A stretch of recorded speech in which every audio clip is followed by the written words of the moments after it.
কি সুন্দর দেখা যাচ্ছে, ফেরেশতার মতো, বোঝাই যাচ্ছে না কিছু। মেয়া, তুমি এই যে টাউটারি করার আগে এগুলো তোমার একটু ভাবা উচিত ছিল।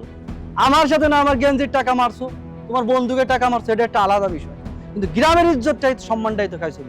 এই যে যে ডাকাততে দুটো মায়ে আসছে, এর সাথে তুমি এই প্রতারণাটা কিভাবে করো? ছি, এটা কিভাবে করতে পারলেন ভাই আপনি? এত সুন্দর একটা বউ ঘরে রেখে আপনি আমার বোনের সাথে কিভাবে প্রতারণা করবেন? আমার বোন তো আপনাকে বিশ্বাস করেছিল, তাই না? এই জিনিসটা কি আপনার ঠিক হয়েছে? অন্যায় করে এখন ঘরের মধ্যে এসে লুকিয়ে আছেন। মানুষ নিজের জীবন নিয়ে মিথ্যা কথা বলতে পারে? কেমন মানুষ আপনি? কেমন আপনার বিবেক? আপনাকে দেখতে তো বোঝাই যায় না যে আপনি এত বড় একটা বাটপার, একটা টাউটার। প্রেম ভালোবাসা ছলনা দিয়ে চেন নিয়ে যাওয়া হয়। আজকাল এমন মানুষ আছে, সেটা আগে জানা ছিল না।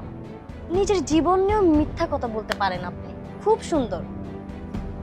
ওনার কিডনিতে নাকি পাথর হয়েছে, ওই কথা বলে আমার থেকে চেনটা নিয়ে গেছিল।